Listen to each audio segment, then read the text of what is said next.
climate change is real. The problem is huge. I think the most important thing from this work is for people to realize how critically important the ocean is.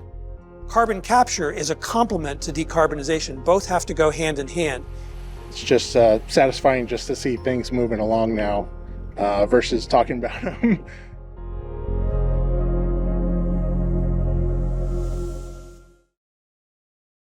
Bay Area Bountiful is about agriculture. It's about feeding us. It's about land and water. It's about the health of our planet. It's about stories that matter.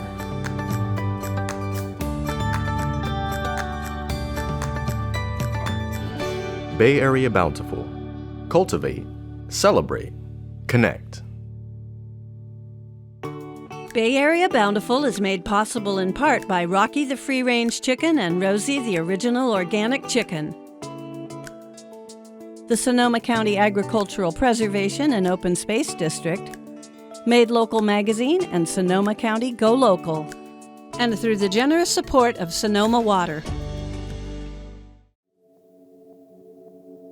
In the San Francisco Bay Area, we are a maritime region. Our nearby oceans and bay influence everything in our lives.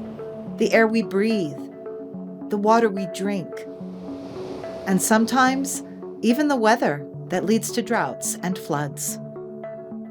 Here, we are literally living on the edge of climate change. As sea level rise now directly impacts the 40 cities in 9 counties that are reached by bay waters. Climate change is here. How will we keep our heads above water? The thought of impending sea level rise, that's terrifying. I think that's something that seems to be of immediate concern, is that we're going to have to start dealing with the rising water and how we're going to end up losing a lot of land because of that.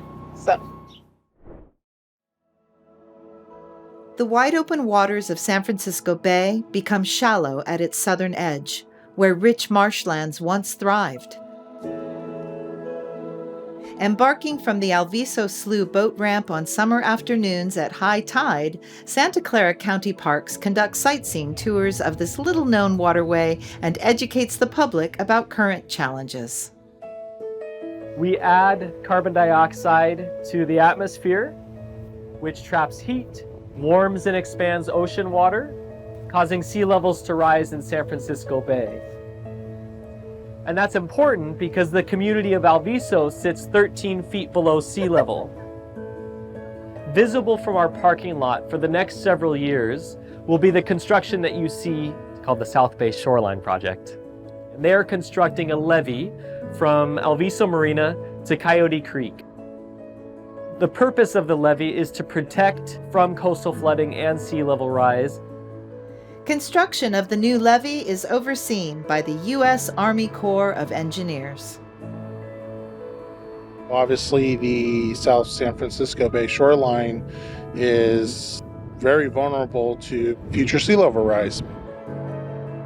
In the larger Shoreline Phase 1 project, we are looking to build 4 miles of levee, so those will continue to the east behind me. Working in this general vicinity poses a lot of complicated issues that our contractor is working through. The current operations have built temporary coffer dams around the site to displace the water so we can over-excavate where the levee foundation is going to go. The first phase will enclose a long gap between existing certified levees. The Guadalupe River and Coyote Creek, those are already 100-year certified levees.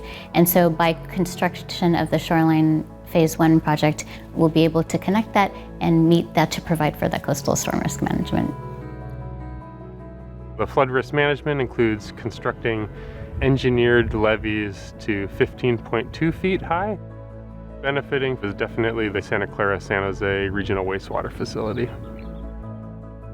Also in the community of Alviso, a community that where much of the land has subsided and is below sea level, has a history of devastating flooding in the area. There's an existing risk, and that risk is just going to get worse as we move into the future due to sea level rise. The current estimated project cost is around $545 million, and of that, the local sponsors are responsible for around $400 million of that.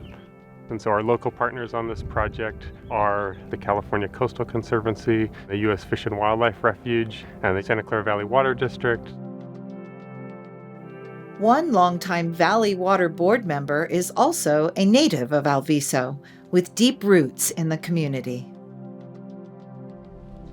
I'm an activist in Alviso all my life. I'm so supportive of the shoreline, and I'm so proud of the Santa Clara Valley Water District and its employees and our board of directors who all voted support it. It's been a tough road. Government has never been kind to Alviso because all water flows here. And we're the ones that took all the damage and all the heartache. That's what disadvantaged communities go through because no one represents us to tell us the truth. My dad was the first one born here in 1916. Then when the cannery was operating here in Alviso called the Bayside Canning Company, and that's where everybody worked at the time. It's a great place to be brought up, because we had all this environmental opportunities and recreation. We learned to swim by, they just throw you in, and that's the way it was. It was like a huckleberry fin. Everybody here was a disadvantaged community. We didn't know it till you go other places.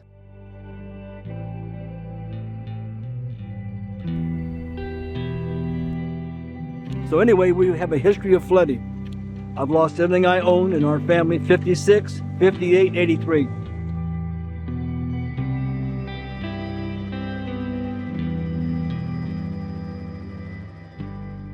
In Alviso, it was up to 8 foot, destroyed this whole community.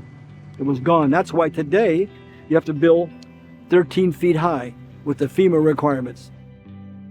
But the Shoreline Project, this is the biggest project, as far as I understand, west of the Everglades. It'll protect this community, but they didn't do it for Alviso. They did it for the commuters, the business people, and Levi Stadium, the homes, hospitals, schools, and Silicon Valley, which is worth billions. So it's a very, very important project, and it raises the levees up, and it makes them engineered, which makes them more reliable and more safe. It's a blessing to have it. In addition, it's a unique levee in that it's not just steeply sloped on both sides. The north-facing side is gradually sloped. They will plant native plants on it to enhance the wildlife habitat for the endangered species that live here. As native plants take root, habitat for the endangered ridgeways rail and salt marsh harvest mouse will become plentiful again. We're going to be restoring around 2,800 acres of former salt ponds, implementing an ecotone into the design. A sloped levee going out to the bay provides transitional habitat. And then also, as sea level rises over the longer term, it'll allow for that marsh habitat to migrate up that slope. And so it provides an immediate benefit for the ecosystem as well as a longer term benefit that'll be more resilient for sea level rise. There's 5 reaches in Shoreline Phase 1, and 1 through 3 is currently in construction and will be continuing through January 2024. And the remainder reaches 4 through 5 are currently in design. And Shoreline Phase 2 is currently in the city of Palo Alto and will take about 5 years for completion for the feasibility study. And then a future Phase 3 is in the city of Sunnyvale.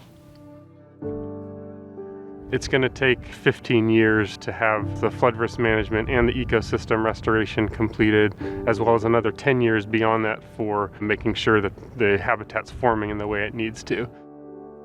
You'll be able to go out, walk along the levee, and enjoy the new restored marsh habitat and then the wetlands. I was at a public meeting, and one of the residents had mentioned, thank you for working on this project.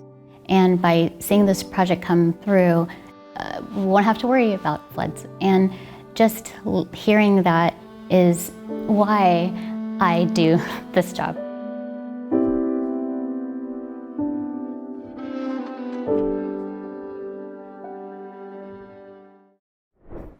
One of the sad things that would happen if we lose kelp and also other algae is they are what takes up most of the carbon in the atmosphere. Most of the plants that suck in carbon are in the ocean. It's not actually our forests and trees.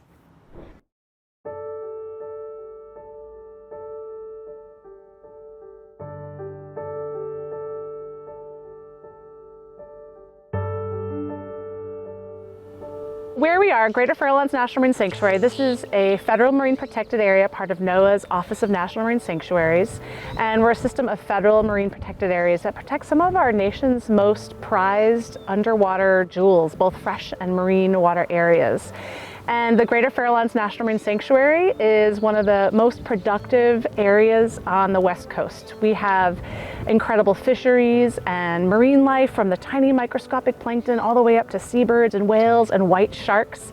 And this is a very rich, valued ecosystem for not only the animals, but also for communities and people. Along the Greater Farallones coast between Sonoma and Mendocino, we have bull kelp forests, which are very rich habitat near shore, growing from 10 to 60 feet underwater. And this kelp forest ecosystem supports invertebrates and fishes, which supports commercial, recreational fisheries, as well as recreation, and indigenous practices and cultural practices that are valued by our coastal communities. In addition to kelp being an incredible ecosystem for marine life, it also plays a role in climate change. We know that marine protected areas conserve biodiversity and increase the abundance of marine organisms and protect habitats. And a number of the habitats that marine protected areas protect also absorb carbon dioxide. So we have habitats like salt marsh and seagrass and even kelp. These are photosynthesizing plants and algae, and so they absorb carbon dioxide and release oxygen. And when they do that, they actually accumulate carbon in their tissues and then into the sediments that the roots of those plants are holding in place. And so when we protect these coastal areas and prevent them from being impacted by human development, that means that these carbon dioxide sponges are able to continue doing what they do naturally. And what we really wanted to learn more about at the Farallones Sanctuary is what role does kelp play in carbon sequestration? So we did a study at the Farallones Sanctuary, and we basically found out that the kelp in our sanctuary absorbs about 600 metric tons of carbon dioxide every year. That's equivalent to about 500 cars driving for a whole year. There are global studies that indicate that kelp around the world altogether absorb enough carbon dioxide that's equivalent to about 10% of the United States emissions in 2019. So it's not insignificant, but it's a role that the oceans play that is often not talked about and is not included in climate policies and climate mitigation discussions. Kelp is extremely important for so many other reasons than carbon sequestration. It's a foundation species. It's like the redwoods in a redwood forest. Without kelp, you don't have really much marine life at all here off our coast. Kelp is also culturally significant. We know that people have relied on kelp as food and for cultural practices for thousands of years. Kelp, we also know, alters the nearshore environment, meaning we know that it dampens wave energy. We have some studies that indicate that ocean acidification is not so severe in a kelp bed, so it offers refuge for organisms from ocean acidification. Unfortunately, these amazing ecosystems have been battered by a multitude of maladies over the last decade. In 2013, sea star wasting syndrome wiped out the sunflower starfish, which in turn allowed the purple urchin population to explode by 6,000%, decimating kelp forests. That was followed by continual marine heat waves and the warm waters of an El Niño. All these cascading effects led to about a 90% decline of bull kelp on the Sonoma-Mendocino coast, up to 95% loss in some areas, which has been devastating for the ecosystem, devastating for the communities that rely on a healthy kelp forest ecosystem. And it's really critical that we restore the kelp that we had before this latest marine heat wave. Thankfully, California Congressman Jared Huffman was able to secure $2 million in funding in the 2022 appropriations bill to put towards restoring the kelp forests. At the Greater Farallones National Marine Sanctuary, in partnership with the Greater Farallones Association, we have brought together a huge collaboration of many different partners to really focus on the issue of kelp loss in California. We're working with the California Ocean Protection Council, the State of California Fish and Wildlife Department, and California Sea Grant, and many other nonprofit partners and academia to carry out the kelp restoration. We know it's critically important to bring that kelp back, and so we're investing a lot of time and energy right now in better understanding what has driven kelp loss and what might impact the sustainability and the health of our kelp forests moving forward. And we are moving forward with actually in the water kelp restoration to bring kelp back through various methods, including removing urchins, which are preventing the kelp from being able to grow, and potentially seeding, so putting out kelp spores into the water to encourage the kelp forest to come back. There also could be attempts to bring in baby kelp that's cultivated in the lab to outplant to some of the sites as well. Kelp is extremely resilient, and in the right ocean conditions, when it's nice and cold, can grow up to 12 inches a day. And so there's a lot of hope. I think the most important thing from this work is for people to realize how critically important the ocean is. The ocean regulates our climate. The ocean is absorbing so much of our carbon emissions. The ocean produces so much of our food. We have got to put our focus on these critical ocean ecosystems that really sustain life on Earth. And in fact, every third breath that we take, we can thank the ocean for that oxygen, because the ocean produces about 30% of our oxygen as well. So it's now our turn to take care of the ocean for taking care of us. And that's really what I see our collective role as, is protecting the ocean from harmful impacts so that it can continue to protect us.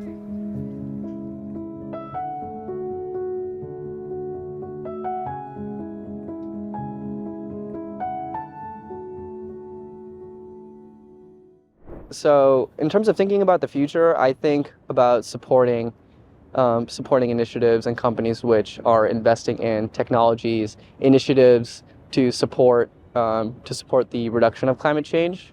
There's a lot of good research, a lot of really good companies that are coming up that do great work that's really going to help with climate change. Our future relationship with the ocean will be, as it always has been, complex. Along with concerns of rising sea levels and the challenges of maintaining a healthy ecosystem for aquatic life, the ocean may also offer opportunities to reduce and even reverse CO2 emissions. The ocean absorbs about a third of our carbon dioxide emissions. And it does that naturally just through exchanging carbon dioxide with the air. Since humans have begun emitting carbon dioxide into the atmosphere with the dawn of industrial civilization, we've been soaking up carbon dioxide into the ocean. If we can pull carbon dioxide out of the water, then that basically makes the ocean as a sponge more thirsty for that carbon dioxide. It's like if you were to wring out a sponge, it's now able to soak in more water. That's the same situation with the ocean. If we can remove some of that carbon dioxide, it can then absorb that much more from the atmosphere. Behind me, the team is at our lab here at Caltech in Pasadena, California. This is our first system. It's a pilot system. It captures 1 ton of CO2 per year. And we're going to have a chance to look at the hardware, and the entire engine of this process is right here. It's a unit that performs electrodialysis. It dissociates water molecules into protons and basic units of OH minus. And the pH of the water has been altered such that the dominant form of carbon in the water is dissolved CO2 gas. So the CO2 gas wants to bubble out of the water. Corey's going to tell us about how the Captura system operates, and he's going to describe a little bit about how it works as we begin to start up the operation. Yeah, so I'm just going to flip the switch here. That's going to start sending our seawater through the system. It's going to run through these thick gray hoses, and it's for now just going to run back into the water tank. Then I'm going to start up these pumps, which will send acid into the water line, which will allow us to start removing CO2.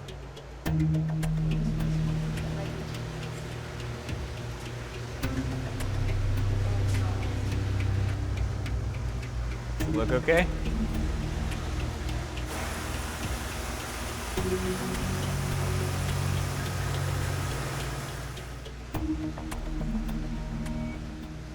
Is it increasing?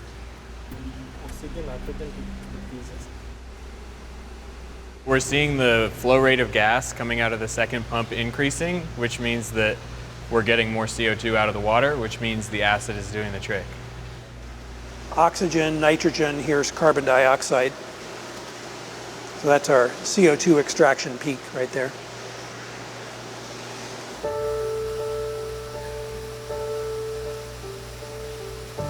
So the entire process uses nothing more than the seawater itself, plus a source of renewable electricity from solar and wind power to drive the entire process of extracting carbon dioxide as a gas from seawater. The process is environmentally friendly in that it uses no extra feedstocks other than ocean water and produces no byproducts. It simply produces clean, decarbonized ocean water. Once the CO2 is captured, what do we do with it? Well, one option is to put it back in the ground, where it came from.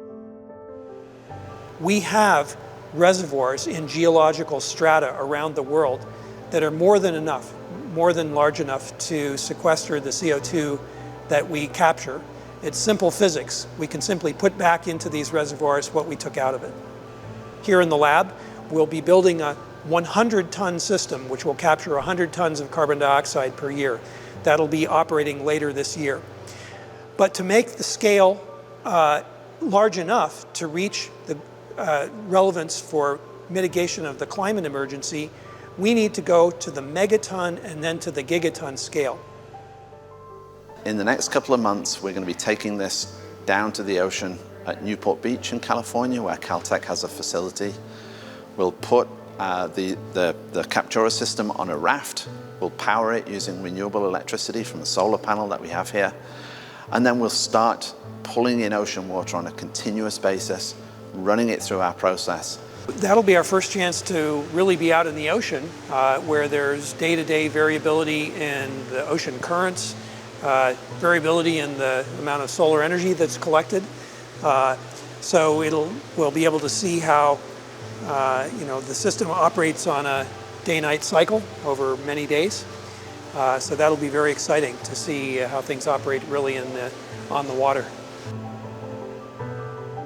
The scientists at Captura are clear, though, that this technology is just one small part in any plan to address climate change. Carbon capture is a complement to decarbonization. Both have to go hand in hand. We need to stop emissions and we need to remove legacy CO2. But stopping every single emission on the planet is really, really difficult. So if we can remove a CO2 molecule from the atmosphere and put it back underground where it came from, that's the equivalent of not emitting a CO2 molecule. The IPCC report has some very, very sobering implications for the rise in carbon emissions and the rise in temperatures that accompanies carbon emissions.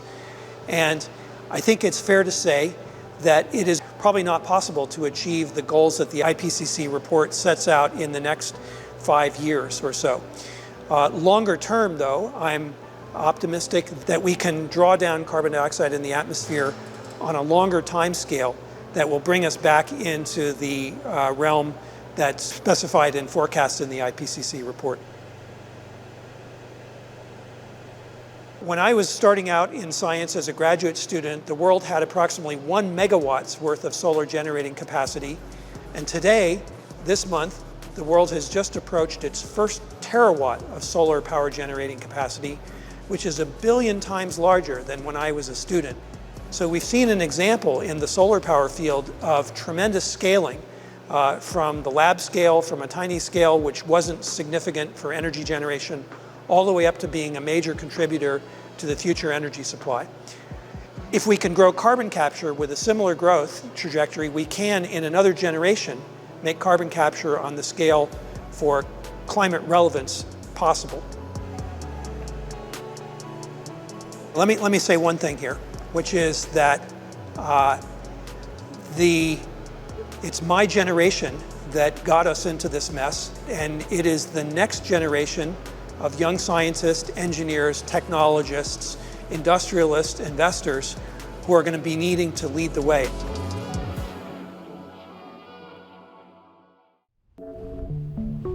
And I also want to acknowledge that coastal wetlands sequester carbon in their soils even more than tropical rainforests do. So preserving coastal wetlands helps sequester carbon. So Bay Area innovation is already being harnessed to envision a resilient future San Francisco Bay.